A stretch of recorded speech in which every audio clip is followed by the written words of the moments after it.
Nalipot terus dia masih dapat pernah kasih tahu sedikit aba-aba kau pergi dengan dia kasih dasar. Hello guys, good morning. So what's up? So today's video pag-uusapan natin ang tungkol sa ating Bergman, yung gulong. So pag-uusapan natin guys tungkol sa ating sealant. Ano guys yung sealant? Yun yung nilalagay natin sa gulong, especially sa tubeless, para if ever na mabutasan tayo is mayroong susuporta at mag-cover sa butas ng ating gulong. So pag-usapan natin yan guys. So yung ating tire sealant guys, effective ba talaga yan? So yun yung unang tanong natin dyan. Kasi marami akong nababasa sa mga post sa group, mga iba comment na yung mga iba pala hindi rin sila naglalagay ng tire sealant, especially sa bago. Pero ako guys talaga, bago man yan or luma yung gulong mo, automatic yan, basta pinalagay ko yan, naglalagay din ako ng tire sealant. Kasi tubeless tayo eh. Kasi yun yung sumusuporta sa gulong natin. Ayan, kumbaga ginagawa nun, kapag nabutas yung gulong natin, yung tire sealant, lalabas yon. Tapos kukover niya yung butas, kasi maglalabas din yun ng hangin. Kukover niya yung butas na yon. Ayan, kapag umiikot yung gulong natin, ayan, nadadagdagan yon, natatakpan hanggang sa mag-fix yung butas niya, hanggang sa mapit siya. Pero mababawasan ng konti yung hangin. Siyempre, kapag natusok yung gulong, ayan, sisingaw na yan. Halimbawa, pako.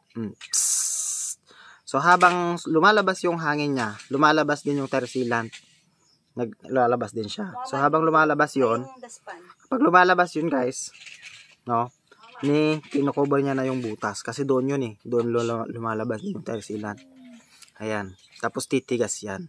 So, ayan. Matatakpan niya yung butas. Titigas na siya. Magiging okay na ulit. Lalambot lang konti yung gulong mo. Mapapansin mo na lang lumambot. So, dagdagan mo na lang siya. Yun yung pinaka trabaho ng tire sealant. Pang-sealed siya. Pang-sealed sa tire. Kapag nabutas. So, tanong. Kapag ba may tire sealant ka na, is gaano siya ka 100% na mapapakinabangan mo, diba? Sa akin kasi may senaryong nangyari sa akin, masasabi ko na hindi pala lahat ng oras is mapapakinabangan mo ang tire sealant. Bakit guys? Kasi ang tire sealant, papakita ko sa inyo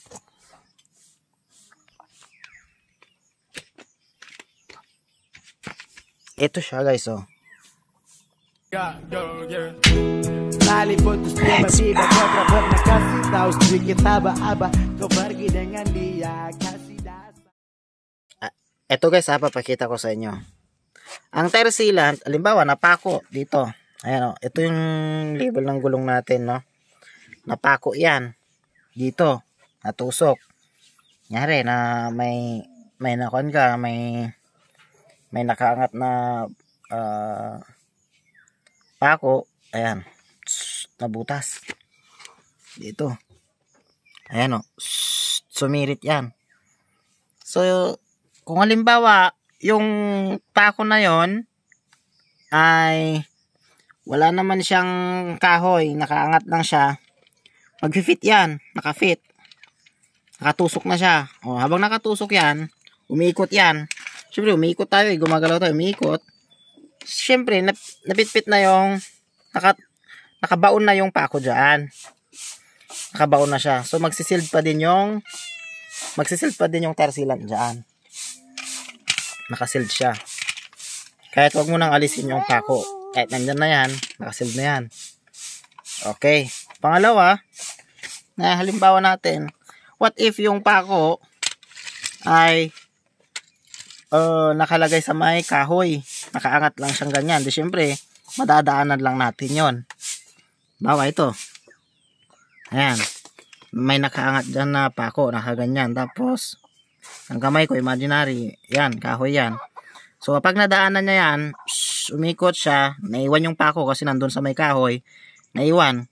Ngayon yung butas noon, limbawa dito yung nabutas, limbawa dito, ay sakto butas ata ito. Halimbawa dito yung butas, nabutasan niya ng pako, syempre naiwan yung pako doon sa may kahoy, halimbawa kahoy yun. Ito nabutas ito, sumisirit dyan yung tire sealant, sumisingaw habang umiikot ka. So kailangan lang dyan medyo kapag may marinig mo na may ganon ka nang narinig, tuloy mo lang yung pagpapatakbo mo, huwag kang hihinto para yung sealant umiikot siya at tatakpan niya yung butas, isisealed niya. So, yun yung pangalawang senaryo. Lahat na dyan, mga tamtax, kung ano-ano, kahit anong klase, bubog, ano pa dyan, yung pwede makabutas. Lahat yan, isisealed niya yan. Pero, yung nangyari sa akin, guys, Malipot tus tiba-tiba Kotrabot na kasi taos Dikit haba-haba Kabargi dengan dia Kasi dasa. Pero yung nangyari sa akin, guys, no? Hindi siya doon sa tinuturo ko. Ito, pakita ko sa inyo. Yung nangyari sa akin, guys, hindi siya dito sa part na ito. Ayan. Wala dyan. Hindi ko alam. Napaka labong mangyari yon, napakalabong mangyari yon, pero bakit doon? Siguro kung paano nangyari yon. Yung sa akin hindi siya dito. Hindi siya dito. No? Alam nyo kung saan, guys? Yung butas. Napalitan na kasi ito kahapon pinalitan ko. Pero itong pinalit ko, kuwan lang din ito. Tawag dito, pudpud na rin ito. Kaka-order ko pa lang kasi, nag-order pa lang tayo sa kuwan ng gulong natin ng 120/70/10. Yung in-order natin. Ito yung luma. So pansamantala lang muna ito habang inaantay ko yung order ko. Yung nangyari sa akin, dito siya nabutas, guys, oh. Ito. Diyan siya nabutas dito. Kung tatakbo pag ganyan, syempre yung level ng sealant, guys, expect nyo na nandito siya sa baba. So kapag dyan na part, hindi na yan naaabot ng sealant. Meron lang sumisingaw-singaw kunti, lumalabas-labas siya, more on hangin lang siya, pero wala yung itim-itim or yung pinaka-rubber niya. Kasi napakalabong maabot talaga niyan, kasi nandito yung butas ko andyan. Kaya sabi ko sa isip ko, ang tire sealant talaga, nakalabel lang talaga siya dito kapag nabubutas. Kapag itong mga part na ito ang nabubutas, pasok yan, kaya yan ng tire sealant. Pero yung nangyari sa akin na halos dito na siya, ayan, hindi kinaya ng tire sealant, guys. Kasi pag umiikot yan, umiikot, yung sealant nasa dito siya na part. Dahil sa gravity niya. Ganon yun, guys. Kaya hindi rin siya maabot. So, ang nangyari, naglalagay ako ng hangin, malalagyan lang siya ng konti. Ayan. Pag mamaya, sisingaw na naman. Ayun. So, ganun guys yung nangyari sa gulong ko. Yung nangyari sa akin kahapon, hindi ko alam kung maniniwala kayo. Grabe. Kasi paglabas ko pa lang ng bahay, as in, natanggal na yung gulong ko, hindi ko sinabidyoan May worst scenario talaga yon. First time sa aking Bergman.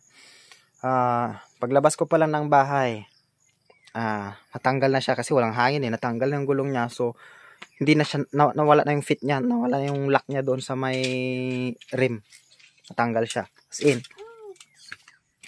ito, hindi ko madali lang, ito natanggal na siya, kasi kahit lambot na yan guys, nakalak pa rin ito kasi may hangin dyan naglalaki, pero dahil yung nangyari sa akin kahapon, nung umakyat kasi ako, natanggal na siya as in, so wala.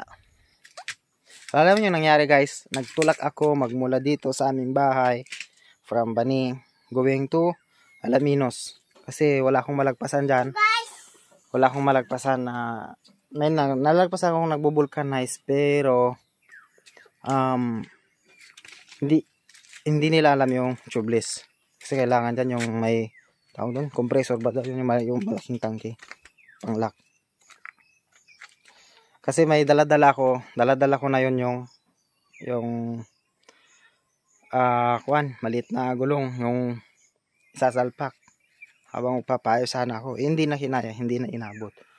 So sinasakyan ko pa rin siya kasi pwede naman natin yan na i-running flat pero yun nga lang, yung takbo ko 5 or maximum of 10. Ayan, 10 km/h. Ganun lang. Tapos, nung naawa na ako sa motor ko, tinutulak ko talaga siya, guys.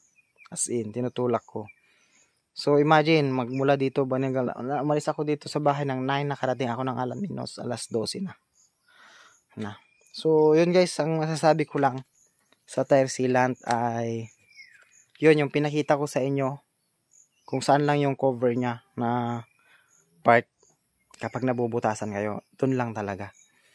So, pag bago yung gulong ninyo, hindi pa rin natin masabi na 100% na panatag tayo. Kahit naglagay tayo ng tire sealant. The best thing pa din guys is bumili na lang tayo ng pang-emergency natin na anong tawag doon? Yung tawag nila sa vulcanizer, yung pasak ba yun? Yung itutusok mo siya, tapos huhugutin mo, may iwan doon yung parang pinaka-rubber niya. Ayan, nakalimutan ko yung tawag doon Pero may nakita ako doon sa mall na tig 50 pesos lang. At least parang 4 na gamitan na yon, 50 pesos or 100. Kahit sa mga lang. Mapapakinabangan natin yun guys. Kasi tulad nun, yung case ko na ganon, hindi siya maabutan ng tire sealant. Pero kung igaganon natin, yung ganong procedure, yun, maglalakas yun The best yun. So, kapag maglo-long ride tayo, baunin natin guys lagi. Kahit pa bago yung motor natin, bumili tayo ng extra natin na ganon. Yung may nabibili yung pasak ang tawag nila doon sa vulcanizing. Yung tutusukin mo, parang may needle na malaki, nakalagay doon yung pahabang rubber. Tapos itutusok doon sa may gulong kung saan yung butas. Then kapag naitusok mo na, may iwan na doon yung rubber, then guguntingin mo yung natira. So, sa mga alam na nila yan. Ayan. So, yun yung naisip ko. Kahit magpapalit na ako ng gulong ko ngayon, ng bago, ay ganun yung bibilin ko. Para mayroong magamit in case of emergency. Kasi kahit naka-tire sealant ka na, hindi mo alam kung saan yung mabubutas sa'yo. Kung sa side, nga ka pa din. Hindi tatalab yung tire sealant nyo. So, yun lang guys. At sana naliwanagan yung mga iba patungkol sa tire sealant. At sana itong video na to kahit paano ay nakatulong din lalo na sa mga baguhan. Ayan, mahilig mag long ride. Ayan.